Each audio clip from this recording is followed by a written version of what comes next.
అందరికీ నమస్కారం. ఎవరైనా మనల్ని తీవ్రంగా మోసం చేసినప్పుడు వాళ్లను క్షమించటం ఎలా సాధ్యం అని ఎప్పుడైనా అనిపించిందా? ఈరోజు మనం చరిత్రలో జరిగిన ఒక అత్యంత నాటకీయమైన కథను చూడబోతున్నాం. ఈ కథ మనందరికీ ఎన్నో విషయాలు నేర్పిస్తుంది. అదే యోసేపు అతని సోదరుల కథ. ఆ క్షణాన్ని ఒక్కసారి ఊహించుకోండి.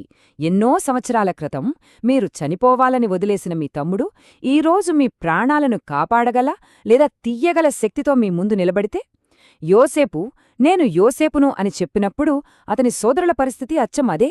వాళ్ల గుండెల్ ఆగిపోయుంటాయి కదూ. సరే, ఈ కథలోని లోతైన పాఠాలను అర్థం చేసుకోడానికి మనం కొన్ని ముఖ్యమైన ఘట్టాలను చూద్దాం. ముందుగా యోసేపు చేసిన ఆశ్చర్యకరమైన ప్రకటన. ఆ తరువాత ఆ ద్రోహం వెనుక దేవుని ప్రణాళిక ఎలా ఉందో తెలుసుకుందాం. చివరగా క్షమాపణ, సయోధ్య నుండి మనం నేర్చుకోవలసిన శక్తివంతమైన పాఠాలను గమనిద్దాం. యోసేపు నోటి వెంట ఆ మాటలు రాగానే ఆ గదిలోని గాలికూడా ఒక్కసారిగా స్తంభించిపోయింది. ఆ ఒక్క క్షణంలో కథ మొత్తం మారిపోయింది. వాళ్లకి నోట మాట రాలేదు. ఎందుకంటే వాళ్లొకప్పుడు పాడుబడ్డ గుంతలో పడేసిన తమ తమ్ముడు ఇప్పుడు ఐగుప్తు దేశానికే అధికారిగా వాళ్ల కళ్ల ముందు నిలబడియున్నాడు. వాళ్ల మనసులో ఒక్కటే భయం, ప్రతీకారం తీర్చుకోడానికి ఇదే సరైన సమయం అని యోసేపు అనుకుంటే. కాని యోసేపు ప్రతీకారంతో రగిలిపోలేదు. అతను చెప్పిన మాటలు ఎవ్వరూ ఊహించనివి. ఇక్కడే ఈ కథ మలుపు తిరుగుతుంది.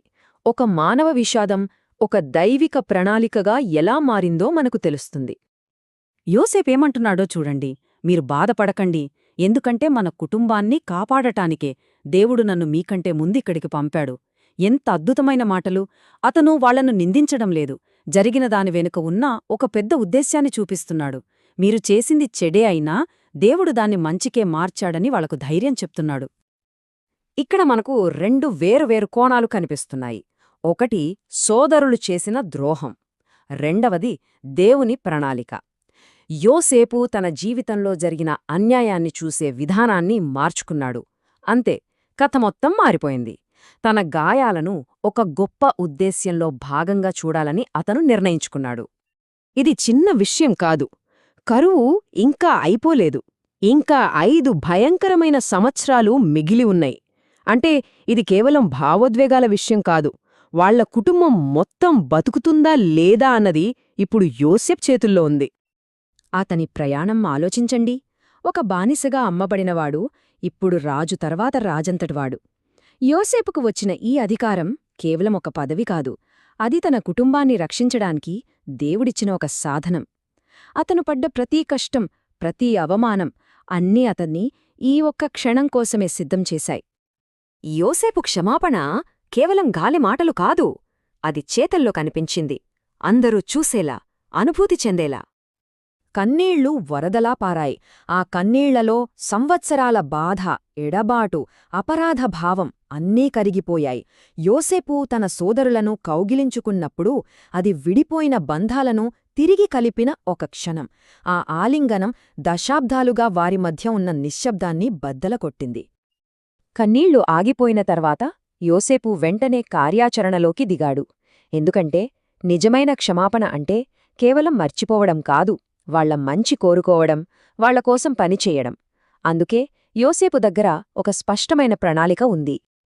చూడండి, ఇది ఎంత చక్కని, వివరంగా ఉన్న ప్రణాళికో. తన తండ్రికి కబురు పంపడం దగ్గర్నుండి వాళ్లు ఐగుప్తులోని ఉత్తమమైన ప్రాంతంలో స్థిరపడే వరకు ప్రతి చిన్న విషయాన్ని ఆలోచించాడు. ఇది కేవలం వాళ్లను బ్రతికించడం గురించి కాదు, తన కుటుంబం మళ్లీ సంతోషంగా జీవించడానికి ఒక అవకాశం ఇవ్వడం గురించి. ఇదేదో చిన్న సహాయం కాదు, సాక్షాత్తూ ఐగుప్త రాజైన ఫరోనే తన ఖజానా తలుపులు తెరిచాడు. అత్యుత్తమమైన బళ్ళు, ప్రయాణానికి కావలసినవన్నీ, ఖరీదైన బట్టలు, ఇదొక రాజమర్యాద. ఇది యోసేపు క్షమాపణ ఎంత నిజమైనదో చెప్పడానికి ఒక గొప్ప నిదర్శనం. ముసలివాడైన యాకోబుకు చనిపోయాడనుకున్న కొడుకు బతికే ఉన్నాడంటే నమ్మడం చాలా కష్టం. కాని ఆ బళ్లను, ఆ ఐగుప్తు ఐశ్వర్యాన్ని తన కళ్లతో చూసినప్పుడు ఆ క్షణంలో సంవత్సరాల దుఃఖం మంచులా కరిగిపోయింది. ఎప్పటినుంచో చనిపోయినట్టే ఉన్న అతని ఆత్మ మళ్లీ ప్రాణం పోసుకుంది. సరే, వేల సంవత్సరాల క్రితం జరిగిన ఈ కథ ఈరోజు మనకు ఏం చెబుతోంది? దీనిలోని అత్యంత శక్తివంతమైన కొన్ని పాఠాలను ఇప్పుడు పరిశీలిద్దాం. మొదటిది, ఎంత తీవ్రమైన బాధలోనైనా సరే ఒక ఉద్దేశ్యాన్ని కనుగొనగలం. రెండవది, నిజమైన క్షమాపణ అనేది మనని గతం అనే జైలు నుండి విడుదల చేస్తుంది.